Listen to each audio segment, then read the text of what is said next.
स्वागत है आप सभी का हमारे YouTube channel Shibli college info पे, जहां पे आपको मिलती है कॉलेज और यूनिवर्सिटी से रिलेटेड सारी इन्फॉर्मेशन। तो मार्किंग सिस्टम को लेकर के बड़ा उलटफेर हुआ है। जैसे पहले नंबर मिलते थे एग्जाम में, अब उसको लेकर के बदल दिया गया है। अब मार्किंग सिस्टम में क्या उलटफेर किए गए हैं वो सारी चीज़ें देखेंगे, और फर्स्ट सेकंड और थर्ड डिवीज़न जो थी उसमें क्या चीज़ें लाई गई हैं। ये सारी जो न्यूज़ है वो स्टेट यूनिवर्सिटी, जितनी भी स्टेट यूनिवर्सिटी उत्तर प्रदेश में है, सभी के लिए ये चीज़ें लागू कर दी गई हैं। क्यों लागू किया गया है? क्योंकि एनईपी न्यू एजुकेशन पॉलिसी जब से लागू की गई है तब से हमको देखने को मिल रहा है बहुत सारे उलटफेर हो रहे हैं। पहले सेमेस्टर वाइज नहीं था तो सेमेस्टर हो चुका है। अब सेमेस्टर में मार्क्स जो मार्किंग थी वो ग्रेड में, पॉइंट में हो चुकी है। तो अब इस चीज़ को और डीप थोड़ा सा समझते हैं नोटिस पे चल करके, जो आज के पेपर की कटिंग है। अगर आप हमारे चैनल पे नए हैं तो चैनल को जरूर से सब्सक्राइब कर दें ताकि सारी इन्फॉर्मेशन आपको नोटिफिकेशन के थ्रू मिल सके। तो आप हेडिंग पढ़ सकते हैं, जो लिखा हुआ प्रथम श्रेणी के लिए लाना होगा 6.50 CGPA। तो अब आपको अगर फर्स्ट डिवीज़न लानी है तो आपको अपने ग्रेजुएशन, पोस्ट ग्रेजुएशन, जिस चीज़ में भी, जहाँ पे भी इस ग्रेड सिस्टम को अप्लाई किया गया है वहाँ पे आपके ओवरऑल 6.50 CGPA होने चाहिए। अगर आपका 6.50 नहीं हो रहा है तो आपको फर्स्ट डिवीज़न नहीं माना जाएगा।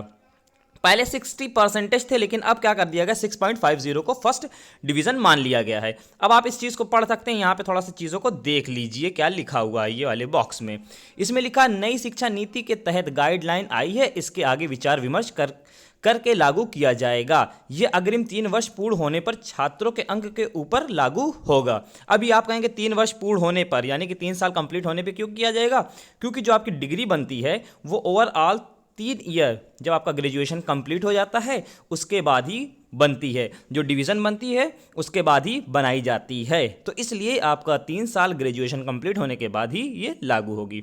तो आप यहाँ पे पढ़ सकते हैं। अब इस बॉक्स में क्या, इस जगह क्या लिखा हुआ है, वीर बहादुर सिंह पूर्वांचल विश्वविद्यालय। तो ये वीर बहादुर सिंह पूर्वांचल विश्वविद्यालय के नहीं, जितने भी स्टेट यूनिवर्सिटी सभी के लिए ये लागू किया गया है। महाराजा सुहेलदेव यूनिवर्सिटी के लिए भी ये चीज़ें हैं। तो इसमें लिखा हुआ है प्रथम श्रेणी पास होने के लिए छात्रों को 6.50 CGPA अंक हासिल करना होगा। और इसमें यह भी चीज़ लिखी हुई, नई एजुकेशन पॉलिसी के तहत ये चीज़ें लिखी, नई शिक्षा नीति के तहत व्यवस्था में बदलाव किया गया है और सभी कॉलेजों को गाइडलाइन जारी कर दी गई। और जितने भी कॉलेज हैं सभी को गाइडलाइन जारी कर दी गई है। ये चीज़ बता दिया गया है कि अब स्टूडेंट 6.50 CGPA लाएंगे तभी उनको फर्स्ट डिवीज़न माना जाएगा। अब फर्स्ट डिवीज़न तो उनको समझ में आ गया, माना गया। सेकंड थर्ड किसको माना जाएगा? अब यहाँ पे आप आगे पढ़िए। नई शिक्षा नीति के तहत स्नातक, परास्नातक में, परास्नातक यानी कि पोस्ट ग्रेजुएट परीक्षा फल श्रेणी व्यवस्था में भारी फेरबदल किया गया है। अब प्रथम श्रेणी पास होने के लिए छात्रों को 6.50 CGPA से अधिक ग्रेडिंग पॉइंट अंक हासिल करने होंगे। 6.50 से अधिक तथा 10 CGPA से कम अंक पाने वाले छात्रों को प्रथम श्रेणी में उत्तीर्ण होंगे। यानी कि अगर आप 6.50 से लेकर के 10 CGPA तक ला रहे हैं तो आपको फर्स्ट डिवीज़न माना जाएगा। अब उसके बाद 5 CGPA या 6.5 से लेकर के 5 CGPA से लेकर के 6.49 CGPA अगर आपका आ रहा है तो आपको सेकंड डिवीज़न माना जाएगा। तो ये सेकंड डिवीज़न के लिए हो गई। और उसके बाद रही बात थर्ड डिवीज़न के लिए, क्या होगा?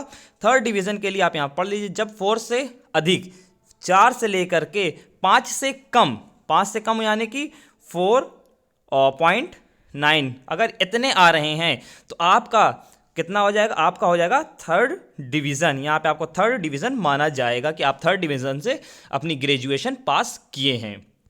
उसके बाद जो भी होंगे वो लोग पास में आएंगे। और ये सारी चीज़ें हैं। इस संबंध में शासन ने विश्वविद्यालयों को व कॉलेजों को गाइडलाइन जारी कर दी है। CGPA यानी प्रोसेसिंग ग्रेडिंग पॉइंट होगा।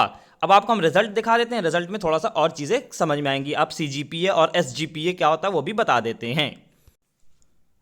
आप यहाँ देख सकते हैं, ये हमारे सामने एक रिजल्ट है। यहाँ पे CGPA लिखा हुआ है और यहाँ SGPA लिखा हुआ है। तो CGPA आपका जो फर्स्ट सेमेस्टर है वो CGPA में आता है, और यहाँ पे सॉरी SGPA और CGPA थोड़ा सा गलत हो गया।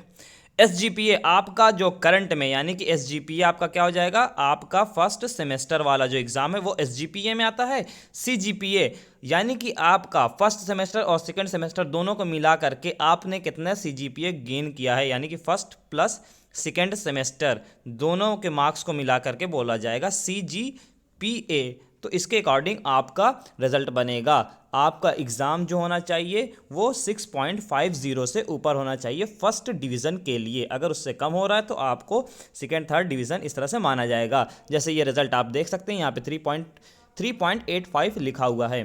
तो इसमें SGPA हमारा क्या है, यहाँ पे SGPA जो है, सॉरी, यहाँ पे SGPA 3.85 है। तो इसके अकॉर्डिंग ये फर्स्ट सेकेंड थर्ड डिवीजन में नहीं है, ये फेल में है। तो यहाँ पे रिजल्ट में प्रमोट लिखा हुआ है, यहाँ पे देख लीजिए आप, प्रमोटेड लिखा हुआ है। तो फर्स्ट सेमेस्टर के जितने भी रिजल्ट्स हैं सबको प्रमोट कर दिया गया था। अब उसके बाद जब ये अपना फाइनल एग्जाम सब कुछ सही से पास कर लेंगे तो यहाँ पे रिजल्ट में फर्स्ट सेकेंड थर्ड डिवीजन जो होगी वो लिख करके आ जाएगी। बस इतनी ही चीज़ें थी इस वीडियो में। उम्मीद है कि वीडियो समझ में आई होगी। Thanks for watching.